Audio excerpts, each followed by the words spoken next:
webusuafo na me san amamaha amamakwa babiem e dia ba Ahenkan 93.3 FM eso. Enenso eye fiada foforo na wote se anwumi etwagudi a na ya pomuden emre e na bredu se ye de ebrewo. Enu nti frɛ wobi na wobi mfrɛ wobi na wobi nso emfrɛ wobi na munyina munsi nkonwa unye sika na no wasan e de akɔhwɛ ho yare enu nti ebewie akire no adwuma obeye nyina wodi ni nyina bɛhwɛ yare ama wontimi enkoye japade bia enu nti no bomodin ye se efiade bia wobetie apomodin emre ewo Ahenkan 93.3 FM eso na nkyerɛkyerɛ pa we se da bia wonso wanya so emfaso de na aboa wo na aboa babusua enso.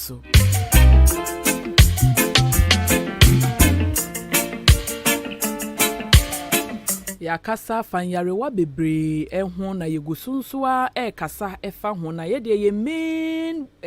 adekronti a ye de sa dwumedie ebaaye no ene say ye hwe the preventive aspect ye di kan echeche yade no ye wi a ye hwe kwan ye fa so a eba nanso aya na ye main focus no wo the preventive side no because utimi ho preventive measures no na se wo bo ho ban free sa ne amane ho a yade no emma kora na waso ano enu nti no bomoden a se wo betia kwa wie se ye bepon na ye bepon no na wanya adesuade bebre ewumu na me kai wo se me amidi dwumadie ho chia me media any radioness Awurabena ye di dwumadie ebre wo efiade bia bra donko abo apansima aduonu dikosi se no mienu ebebo apansima aduonu pepepe.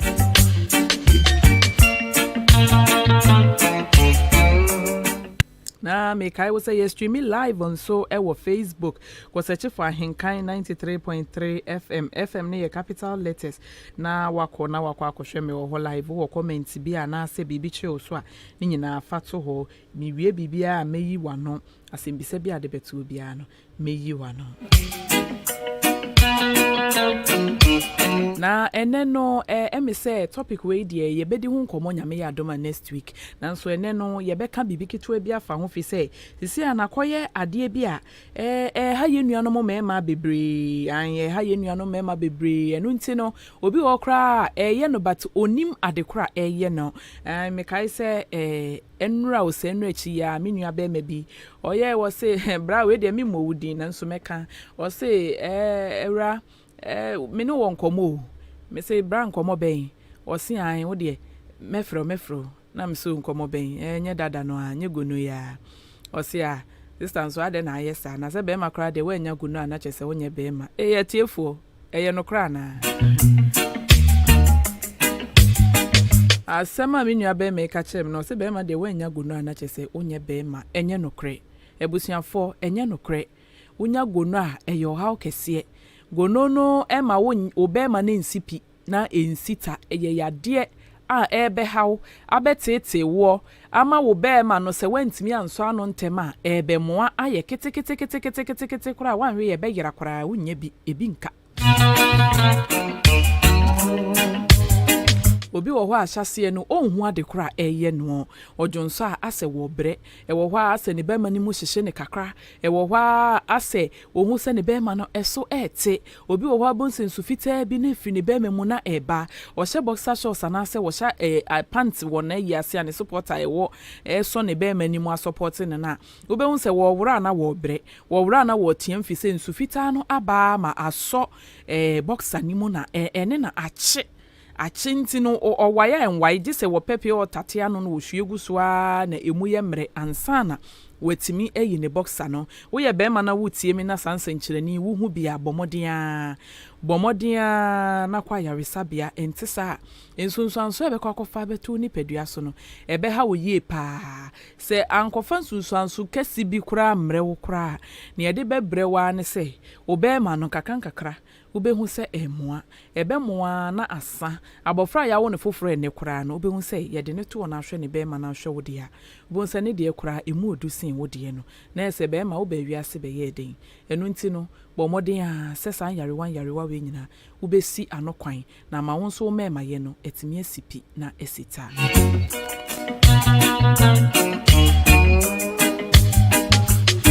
na mekai wo se Ahenkan apomudin mredwumedie ena wasungu so awutie wa Ahenkan 93.3 FM eso no yen WhatsApp any SMS line no 0594841044 0594841044 bet me do message bia afa ho mekenkan e de ama afin so se de medi kan ne stream live on so wo Abefonten time Facebook eso enu nti ko ho so na ko search for Ahenkan 93.3 FM no capital letters oba ubehu ye wo ho na ko leave comment no contribution afin so share na obi so benefit from this wonderful program na wono so entimi enhu na pomuden ehun fasode ene ne ama ebetimi aha na mpomu na ama watimi asiesie ne ho yie se yade bi mpo eba wehu ne ntem na waso anonso entem etiefo na mekoso akai mo nso se nyame ya adoma echina ena Ahenkan 93.3 FM senior high school cooking competition no eba so enu nti no boaboa wo ho na ma wani mre se wo ba nya se wo behwe keke onemo wo san besua bibi an omo nu aduane no ye maba wa ne nu aduane no na wo gina ho ye wo bi wo ho kra woni aduane no an da bia ne kun didi abonten nanso we ya kwanya kese e de ma office omo gu so omo ye aduane no aya asa se wo behwe wo mo na wo wiawia wani na wo hwe procedures ni bi nkakra anya hwe no se ne nka first no wo de anwagu bo mu na se wudi sija so wudi si so na wudi nam na gumu nstimi na ma anya hwe ye kina Ahenkan senior high school cooking competition no ebeboa mo wahu se nam de ansa na ebe kine wozi stimi ho ansa na emom ye mfiti preko pemfe nwu anwa mu nche woyɛ sa da bia wokunu bepo aduane enti e kina bomoden na bra cooking competition yi bi na bra be hwe bi na wonso mfa so bi ewo mu bia no wonso behu bi aduane bi wo hokra bia wonte ne nkada nyame ya adom e kina omo be ye ni nyina bi nti no bomoden na bra ho aboabo oba ha se ya baby Ahenkan wona ehwa na ye sa cooking competition ama ye nuanom SHS fuyi enu nti bomoden na bra na wonso besua bibi kakra efri mu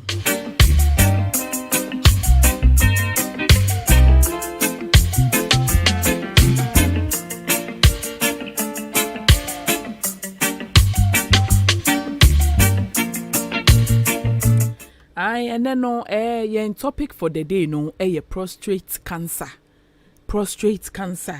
and ye bekasa afa prostate cancer ho empempi no beti na enkofo wo TV so yen papa nom herbalist fo yi ne adokota fo bi nom ne ye kasa fa prostate ho prostate obi wo ho awate aba woni ma de koro obi wo ho nso kora wonim ne eba ansa na sa ohaw na anase yade no aba obi nso wa wanya bi nanso onim sa ade ni bi kura na wanya no enu nti no empempi no aya na yade ana se ohawa horo a yenya wo ye nipadua mu no aya na ne nsankyerene no ebi esese obi betimi enya etiridi yade owa ase mebofuno me ase aduane nya mede ase me sori anopa me ho ya me basabasa ebedru anwumre na ase me ho atome ebedru anopa na me ho san ya me basabasa enu nti no wode behye malaria ono a bekọ drugstore wakọ akoto malaria do na wanom nanso na ne wure fi se oba wo fa afuru a wutimi sanya sansankyerani na bi wo ho a wonum nya wode wo sori anopa morning sickness enu so timi ma ho ya wo basabasa wo ho tumi ya wo mre enti no yade na anase wo hawo no aya na ehun sankyerene no esese enti se wanya ho nimdi a ebeye den pa se obehu se sa wo hawo we na hame anase wo hawo se na hame enu nti ene yade Ahenkan apomuden mredwumedie abrewo efiade bia se wodi etie keke we eye free consultation tie keke na wankasa fetu wo ho efo enu nti ene no prostate cancer na yeka prostate cancer kra na eyede ade ye nyina ye nim se yeka cancer eye kokram na ye wo cancer ahuro bebre ene ye wo prostate cancer na prostate no eye honama kwa bia ewo emema wo mudwu nso twa no eho anase wo private part no ewo ho mo reproductive system no emema de no eho na prostate no ye hu ne wo na nsa na obema ne oba behia a sebi ne hunsuo ebekọ oba ho no wo se sa prostrate hunsuo no sperm no ekokọ fa ho na prostrate nourish sperm no ema bibia ye kama ansa na etimi aswimi akọ na akọ oba ekosuam ama fertilization take place. Enti no yetie we dia na ehu ne se prostrate no eye adwuma yie pa de boa ye nuanom mema fi se prostrate no nourish sperm na ebeye den na sperm no etimi akoye na adwuma esese eye. Enu nti prostrate no ehu hia ema ye nuanom emema no eyie pa. Na ye ka prostate cancer ye wo kokram a etuto nipa honam akwa bebre honam so ye wo bi wo ho a eye more common na ese etai si prostate eye cancer ba ko a na se kokram yade ba ko a etai eye ye mame ye papa no mpa etai ye nuanom mema no mpa titiru eja omo a wo mo anyini na wo mo free emfie aduonum eye 50 years eko ena wo mutimi nya sa prostate cancer yi ebi enti obema bia no kebe ye se wunya du 45 years wo edi ko 50 years na enkebe ye se wankasa we wo ma wo bekwa yaresa bia na wankasa wakoye screening ahwe se sa prostate yade yi akonya bi wo ho se wonsu betimi anya bia na anampo se ebi kura abeto wo prostate ni mu dada ana na enhwehwemu ema yete ase se sa prostate cancer yi ansa ne beba no nipadua na nkasa na esi ho no honam akwa ne nyina go through regeneration process na che say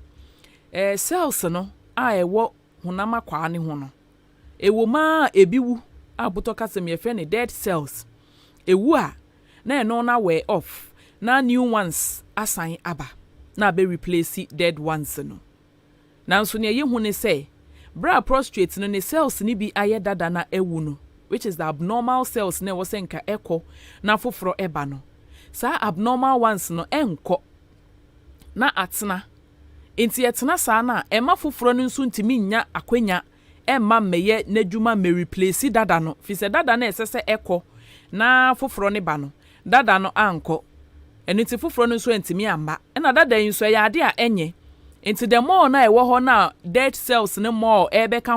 ho no na pile up na form bibi e friend as a mass na aye kakra na efu aho enu tin kakra se be bo ho sa na wan hu ne ntem na edidimu a ubon se akofa sa akokram yade e de abrew enu tin na migusua sisu pise bomodia se nka be ma de unya 45 years e de ko 50 years a anke woma wa obekwa yaresa bia na wakwa akohwe se wo prostate no gina yie anase enyina yie ana na prostate yade yade bia ha ye papa no mu bebre obi besi so aye adwuma bonebra wanyi na wakọ pension na esese nka odi ne sika ma ne ho to no na wakonya sa prostate yade ebi mesre ye papa no ye mrante wa se wo ho na se wunya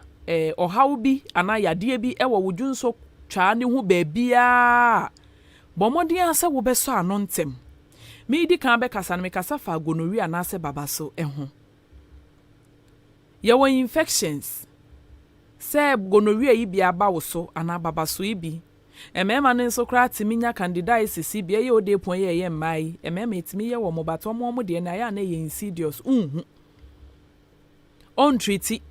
da bia be ma beba hospital nurse ode ne yire anase ne hokani na eba se wo se na sekeka no wo se nsuo bi gu no ntimo ma na duru ba na ne refi se wo partner no the moment nsuo gu no na sekeka no wo nso infection no nso wanya bi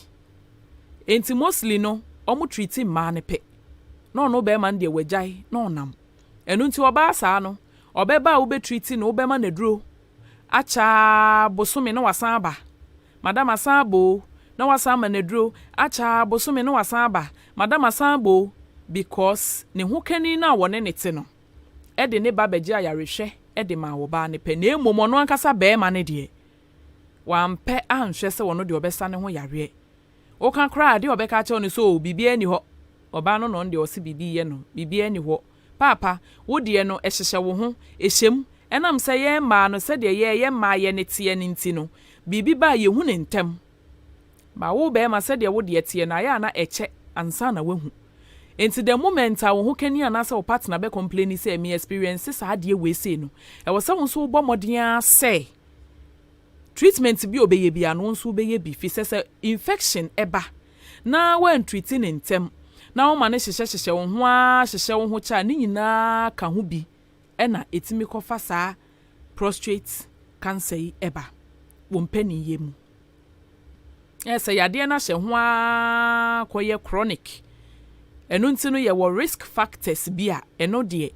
wo ye den se eno ne ba prostate cancer no ebetimi aba na yenhwe niema bi a ekofa sa prostate ebe na edi kan kra de broni ni man se unknown na che se ebi wo hwa esi kra na wonnim ne ye ba ye nipa no wonya infection bi a nipa no bibia nsi ya na bibia nto no a esese nkonya sa ha no na wanya eno ewo ho afen so ye wo mojamu de a eno no ebia na busuamu no obi nya sa prostate cancer yi bi nipa wo sa busuan makwanya se wono so benya sa prostate cancer yi ewo soro aya kokram ya de bi te se nufuo kokram eto nufuo mu kokram eto prostate mu efie wono se bi wo hɔ a na wo firifie hɔ a unso wutimi nya bi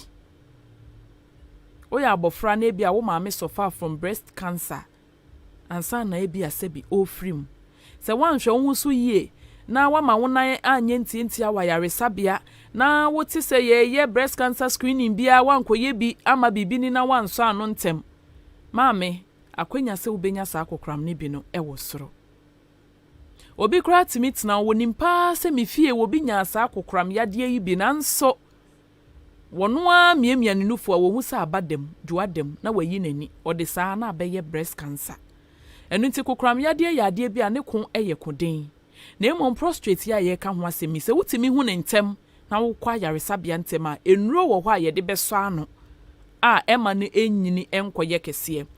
fi se prostate cancer we se wan hu ne ntem na wanso ano ntem a ne ye ne se cancer no eye kokram no etimi tre ekɔ honam akwa ne bi emu ema ekoye kese a wanhwe yi a bra wo beye se wo kwa yaresabia no na baby aduru no ye ho hwea enyiye enu nti mema nom ye mema yomu ho enhia yenye pa said oba etimi kokoye cervical cancer screening said oba etimi koye breast cancer screening Sara nso na be ma wonso betimi akoye prostate cancer screening ahwe se bibi sa ewo ho ana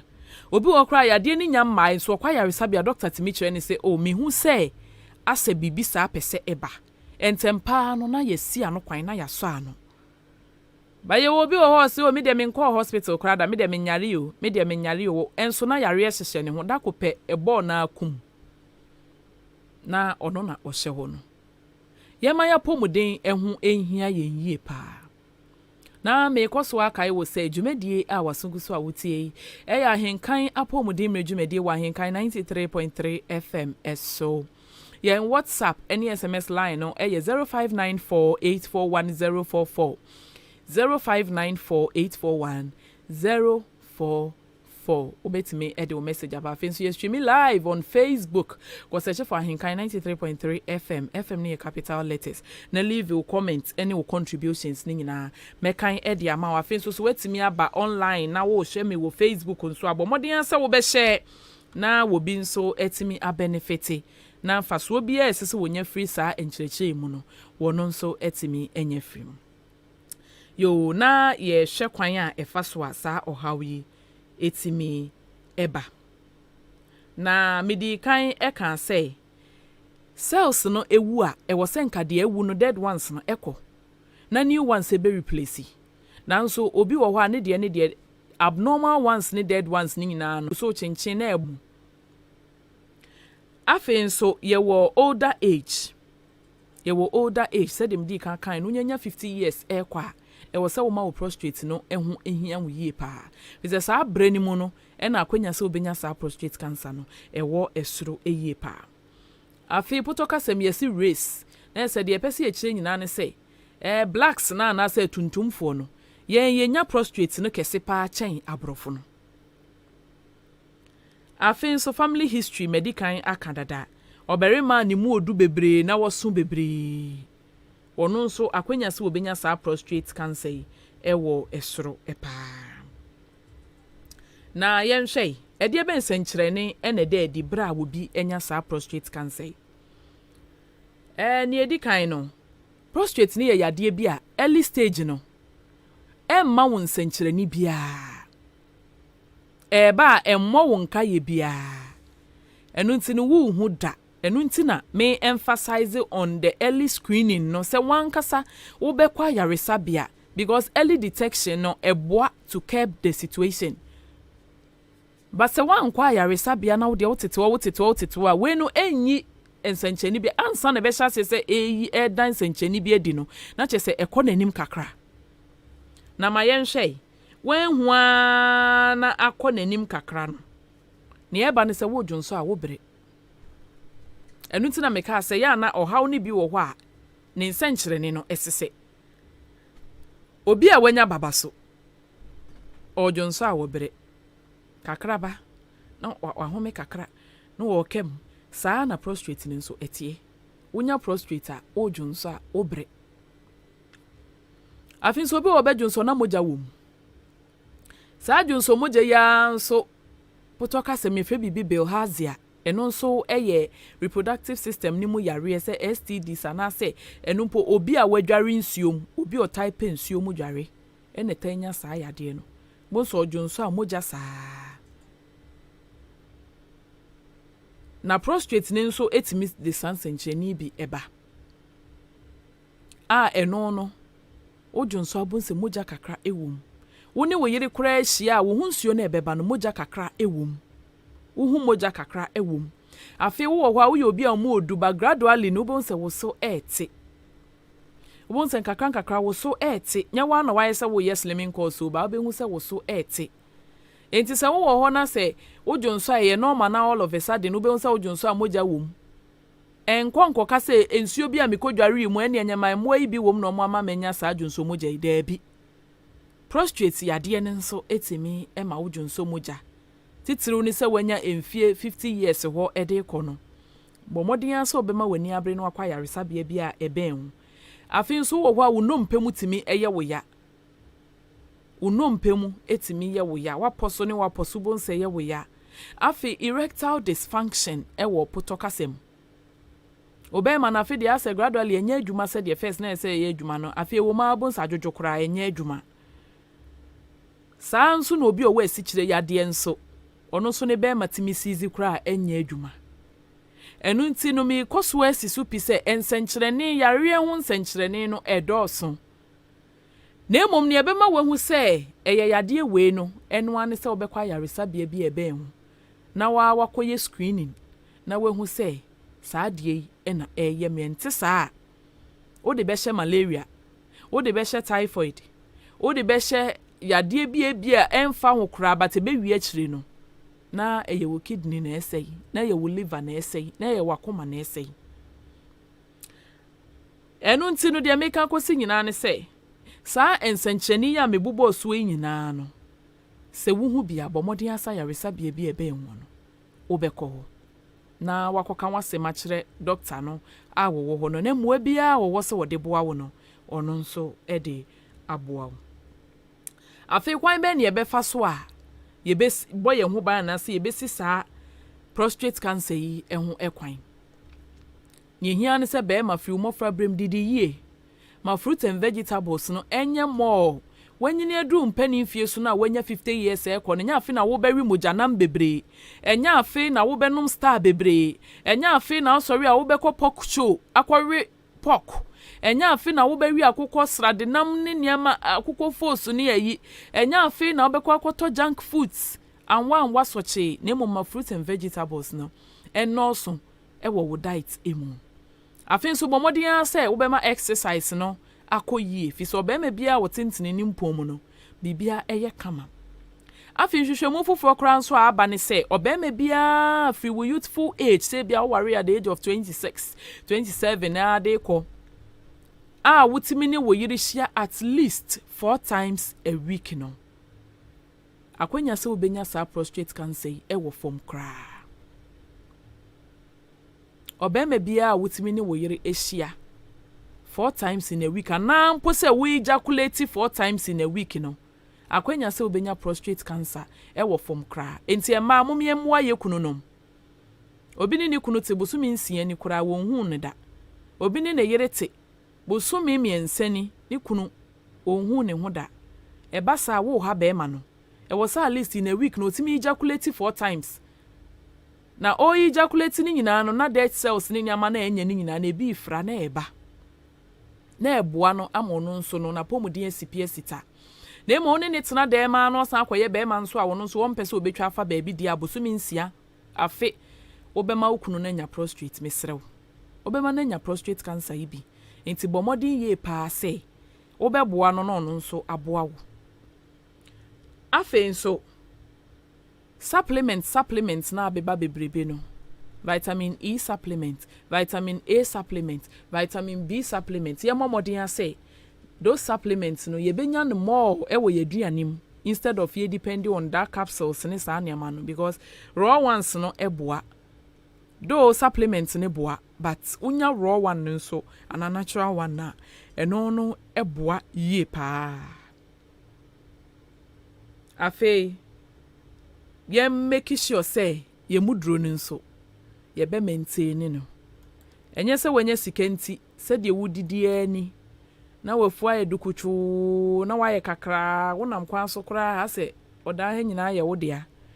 wadwe ni se wudidi ye wo ye kese but papa prostate cancer ebetimi enyam bra wadidia na waye kakra no because ye hwe risk factors na obesity eka ho na afi so early detection early detection ni mu no nso no ye be den hu eno ani screening na ye be ko na maka ho asem ti emomodin asa ya resabia bi ebenyen ye betai akoho na yakohwehwe ye dwunso twa ni mu ahwese ho ha obia abemu a na yetimi aso ano entem afi ye hwe complications nei ensunsanso ayeba bra wanya prostate cancer ibi na wenhu ni ntem na akwa enim no kokoram no anasa cancer na ato prostate mu no etimi spread it echo different parts of the body enu ntini se na prostate mu pe na kokoram ne da bonse gradually no eko ubehu ana efro oni beba ho so na chese atere edu stage ayeye ho hwea enyeye afen so etimi kwa akodum pempenso bi a untimi njunso agese ye de rubber eto obe emem ansa na dwunso no etimi aba ni etwa to kura ekusunsum kura ne se obema ebedwo kura enya adwuma biu enti fa ne se wugya wo ho na 50 years 51 years ukonya prostate cancer na obema dwoa papa 50 years de na aka 10 years pe na wakọ pension enti nka ukọ pension aka ma wo ne wo yire ni gie kakra mo bedi nyina watwa so epasa e de areho eni owuo ena eba enti mema ene momama pomuden ehia mo firi ne se wo ho na wo hwe na wo 45 years ekọ na de mebobo so enyina no wahu sansencheni ni bia bomodin asa yaresabia bia eben wo no obekọ na wakọ akọhwehwem na wo hwehwem na se ye prostate cancer yi bi ena wo ye nya animdifo aboa Ahenkan apomuden mredwumede wa Ahenkan 93.3 FM eso ma wapomuden ehia ho fi se apomuden emapa eneboa ema de bia wutimi sorry ekoba se wuni apomuden mapa ebeye den ena watimi akwaba se wuni apomuden mapa sika wapegu ho emfie bebre nyina wo de behwe ho yade se wuni apomuden mapa ejapade kura wanhwe ya untimi enye bi enu nti ena fiade bia menya adaje ebetena ha ebema wo free consultation se ma wapomuden ehia wo na wapomuden ehia wo yi a wankasa no wonkwanna aware ama adwuma bia wo ye no wankasa watimi adibi na wo ho atɔ ansa na Nyankopɔn afrɛw ema yare emetwa wo nkwanna so ema yare emeku bra ensese wo boa wo ho na yenso yemfa yen efutui emmoa wo.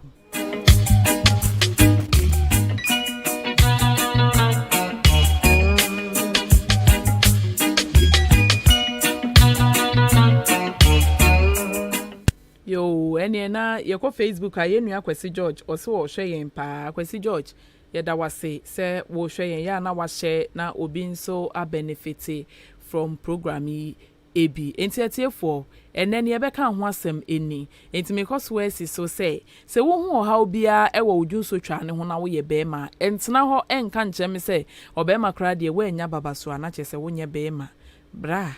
asem ena wo frefre ede ama wo ho 0201944485 0554820910 ofra enchane e wapomuden na wageme so say e wo mea mensem na me kosoa akayetifuo say Ahenkan SHS cooking competition no eye nyame ya adoma echina se wo ye obi ana wonim sekan mu so a bra na behwe se de so sekan mu de twitwa gini se na wonim green pepper twitwa bra na behwe se de twitwa green pepper afi nyame ya adoma echina na obehu se aduane no anye no ane epronbo obitimi po ebo epron ehye cap enso na aduane nye de enu nti bra na behwe se na ebo epron ehye cap etwitwa gini etwitwa ntos esan ye aduane emane ye de yo 0201944485 0554820910 ubetimi afre na wo de wasem bisa anase wadwenkyere aba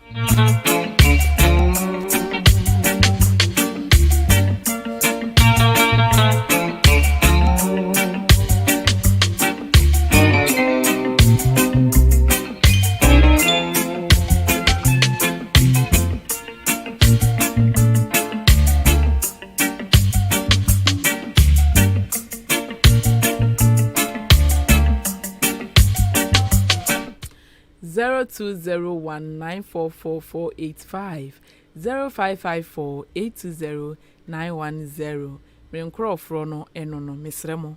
mon frentem na yetimi afa afrefo ni nyina mamo ntwen mabre no enye biansa mo afre oh kose sanfre ebraso ebiem 0201944485 0201 944 485 0554 820 910 0554 820 910 ubetimi afre na wo de wasem bisa anase wadwenkyere aba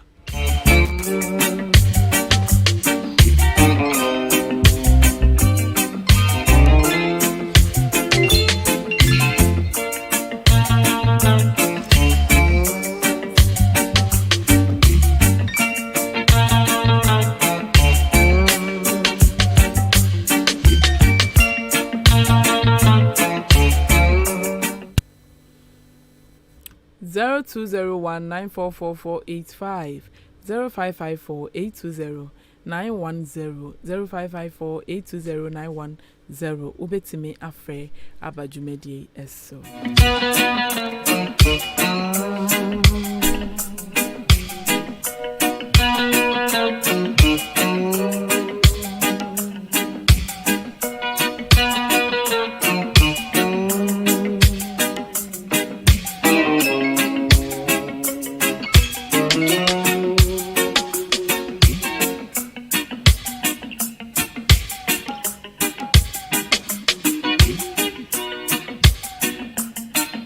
0201944485 0201944485 0554820910 Ahenkan apomudem redwumadie ena wasungu so awutie wa Ahenkan 93.3 FM eso eno wobetimi afre na wode wasembisa wadwen kyerɛ anampo se bibi ena wode beka ho a wobetimi afre na nyina waka wafasa hawo ne mu pen na etesen wobetimi ahye wo experience am obi nso a wotie ne nso afafutu sembi afri emu.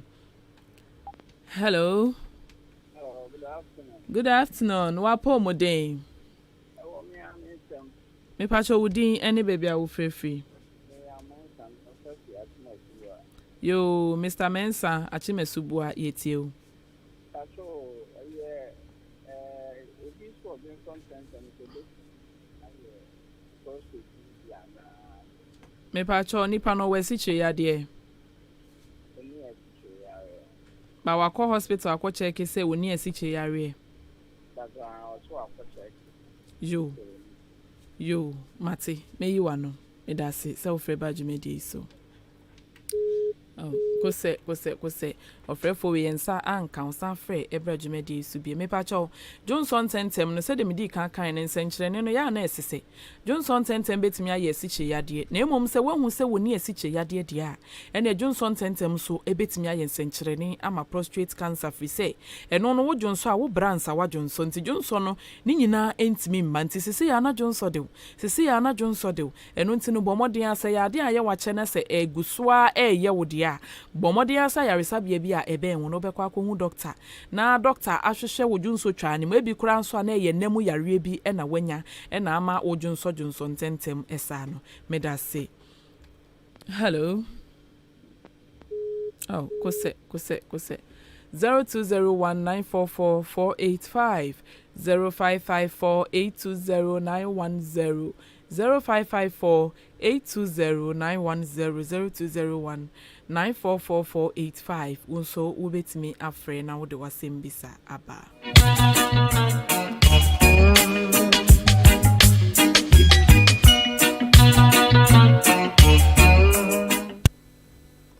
Zero 0201944485. Hello. Hello, man. Wapo modern.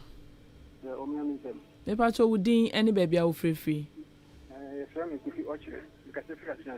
Yo, bra ochre achiase, me krom ni mitio. Pacho, process na work na. Yeah. Maba amaje no ma bete ka mo sete ni wo bi. So ma mi no mbe no ya first time to me so fa isi am to me so. So this one dey man ka mo aba na me tell. O se. Yo, mate papa, me da se, me you ano. Oh. Vodafone 0201944485 0554820910 papa wo se wa ba maje omama wonro afide junso no eba nti bomodin asa obekosoa anom eduro no. Hello Mami ma han ya nua o me pacho wapo modin ani miam ewo me aminsem pacho udin any baby a wo free. Yes, I'm opening your mensa. Yo, Mr. Mensa. Oh, the partner now the Onoma to Jawai. Me pacho mate. Thank Yo, you. menso me da say ofre efri ofre eba dwumedi eso. Ebusianfo ye papa ofre achia say wo se wono de wakoye se wo bi yama ne nuro me pacho Ghana fo aya na ye ha ba ko ne say eduro no ye noma ye ntre ye ho ennoma nkopim say yade na sibetu na ye jai yesremo. Hello. Wapo modern. Me pacho wudin any baby a wo free. Super original. Oh, original super 1. Me pacho boko de. Pacho nyame ado. Ye de nyame ase. Original pacho ye tie o. Pacho na mi tie o. Ba men tie o nchem. What is num pacho? The about so symptoms then and I'll be. You super Sunday me akomechi nanso enye hwe mate me you ano why me nua be me da se self badge me dey so said na me kan ye papa ofrefri ya kye ase mesrew ni padua no yade ebe mu a yade no edidi nkaka eteki years ansana wa hya ase ehu say yade se wo bi wo ha yare bi atena ne ho 10 years kro nim say yare ne wo ne ho eno ntini saa na wo so ano nso a e wo say gradually no body no etimi ne enuro no efa na clear yade no efiri ho eno na ya ye no yenya abotere no eno nti waba amaje ye bi amaje fo ama wedo nom no na wotwe mienu pe na Johnson ne ba na abonsa afi papa to na dwen mu mesre kosoa na nom obehu se bedu brebi no o prostrate no ebesan esini dada mu fi se de medi kan se hu ne ntem na wo so ano ntem a eboa ema yade no utimi tu ase kura na emomo ehu ne ntem a na ya ohaw ewo ehu yo papa super 1 ensenchireni na ede se de medi kan aboboss wo no wo betimi adwunso moja odwunso moja kakra wo dwunso nim oni oba ehia na wo ho sane wa sperms na eba no moja kakra ewo mu afi wo dwunso a wo bre pa nsa dwunso no wa dwunso obi wo ho ane de na eba kakra na ejai sisi a na dwunso asa de na eba kakra na ejai afi wanhwe ya obe makora no afi upusu na bonse emu brase kakra brase ejojo be ho ana erectile dysfunction 0201944485 0554820910 0554820910 0201944485 ubetimi afre na onso abadwumedie so na wasembise bia wo de aba na se wo adwenkyire bi nso a bomodin na fabra na yenyi wano na emmoa wo wanya gononi bi nso abomodin ase wo beso ano na nuro wo ho ayede so ano emaneko. Hello wapo muden me pacho wudin eni baby a wo frefri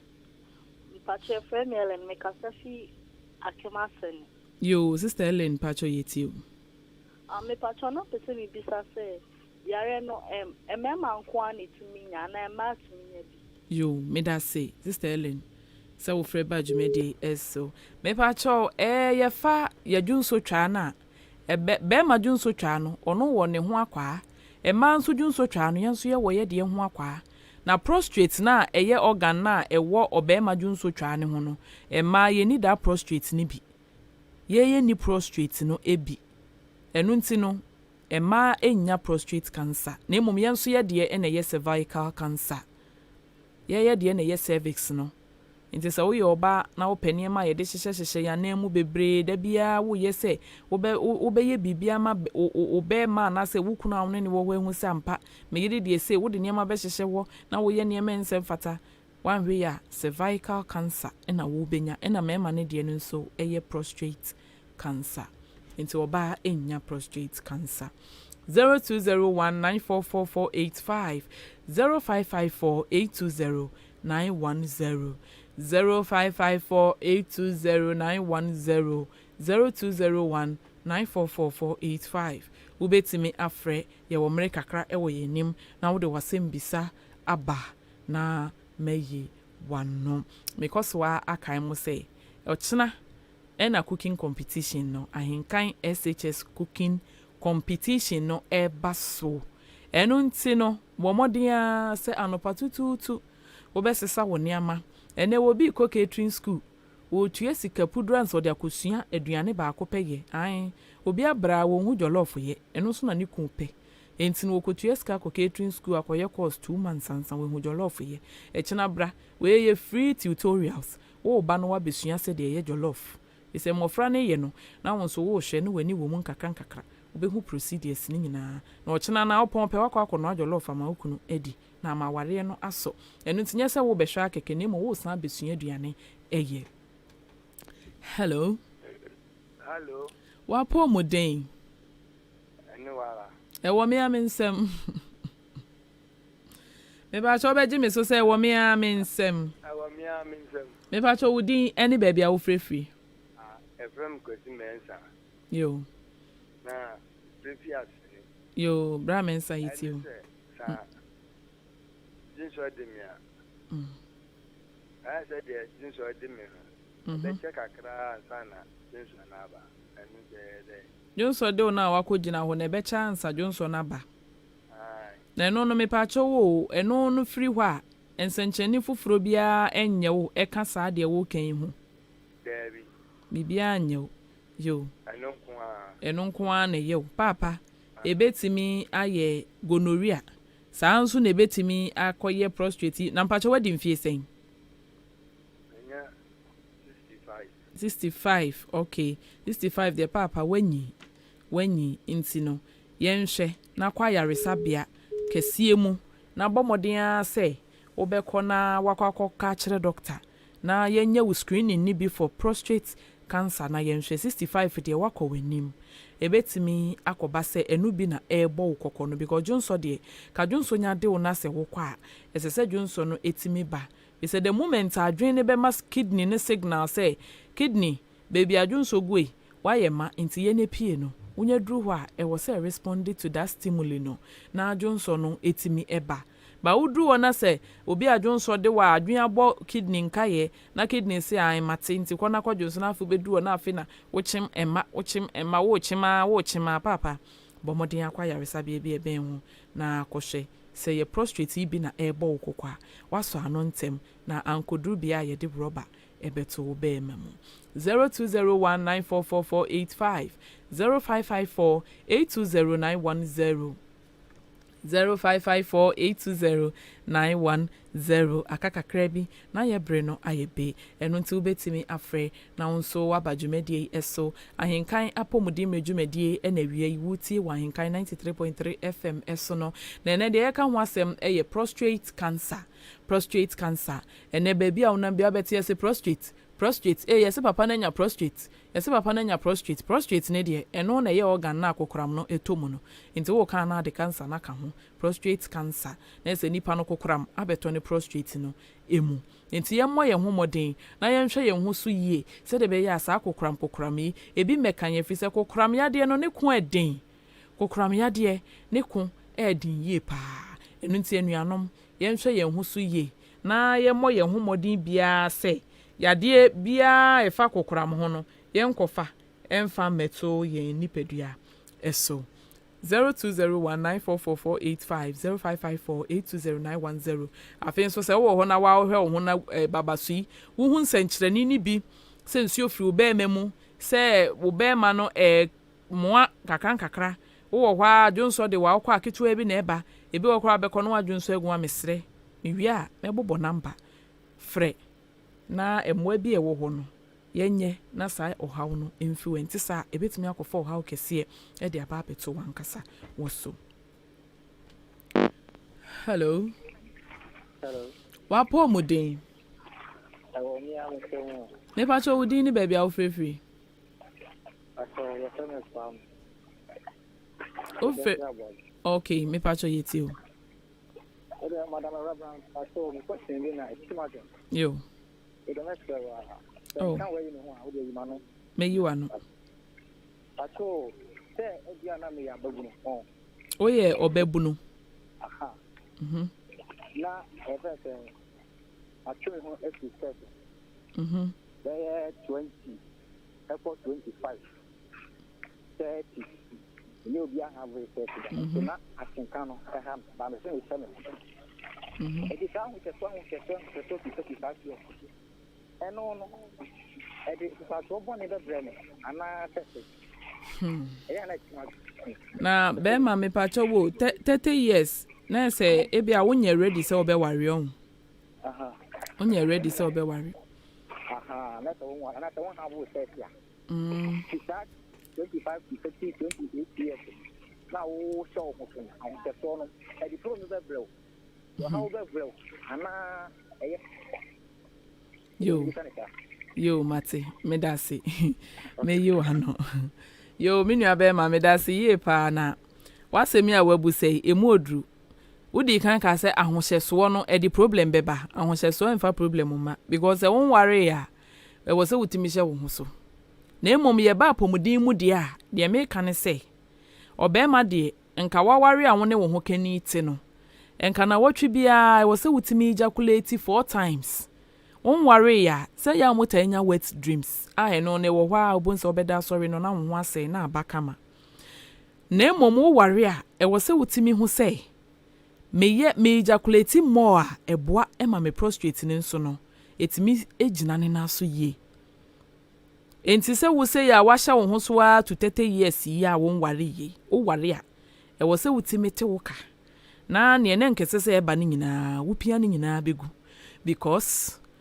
ye hwe kokora meto emma nufu mokrampo na emre bi nhwehwemu eba ye ne kire se emma na wo mu awo a mofra enum won nufu ano mofra enum won nufu ano na no wo mo no aya na akwanya se wo benya kokora meto nufu mu no e wo fom na emomo bi a watena se a oba watena se a 30 years 35 years na won woda anampo se bia se bio mpanifo mo animu abibi nti waware nanso awo entimi maaye no aya na akwanya se wo mo benya kokora meto nufu mu no e wo soro sara nso na oba anka emfie bi wo ho a wuduru a enka wodie no eye wuwumbu no esiesie ne ho a enim se sa brede wo se nka kwala ebeto awudie nim enti ekosoa ne sabofra ma ye wo emfie bi wo ho obeduru akwanya se wo benya fibroid yade e wo soro pa fi se awudie no esiesie ne ho a se etwen sabofra beba bedem na ameda e de wo ha foforo e na eba a wanhwe ya ebetimi akofa fibroid bi abanti most often no ebeye din se esidi batentan si se bia oba wa wo mienu miensa wo beta ye hu se bia wanya fibroid anase bibisa enu ntini ye kanona me link to prostate cancer yinso se be ma atena wa se wo die 30 years watwam 40 years 45 years o se me de me nware se bre bia da no so ono se na no monwom wanya 45 years nso na no monwumi no wote wa na wontimi propose to oba no wote wa no de akọ 50 years papa akwanya se obenya prostate na wo soro because wo se nsuo no ebi frim na foforo eba efrim no na ne enye ne dead cells ne awuwo ne ase ne nyina na ne nyina epie kọ na tawo ho tawa ebedum pempensuo bi no ohaw ene be kwa kofa bepeto wankasa woni pedua so enti mesrew me nkasa kwobo adwaman da bi nyame mpesa na emom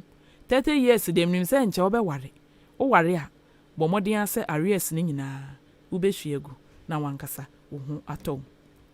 ebusuafo ahenkan apomudin mredwumadie ena wotie yeyi me a medi dwumadie ni bre o media ene radio ness Awurabena menu abema nso de mekoto abefo ntintan Facebook so ni dia ene Kwame Asante aka Nana Atopa hene anjumedie no enya esi yembre no enya ayebe na mekoso akaimo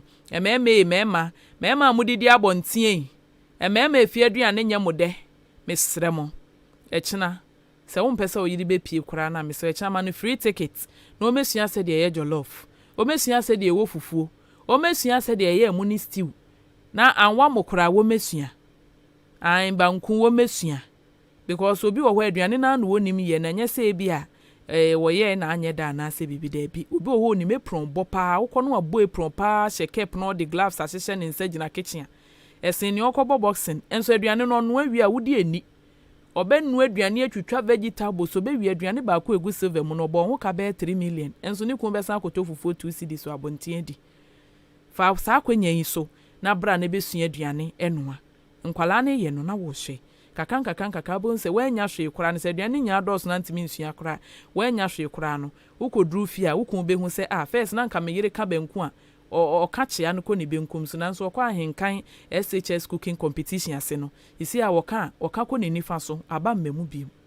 yo yedamase yede dwumadie no esi ahenkan apomodin mre dwumadie dasene yebesanso ehia bye bye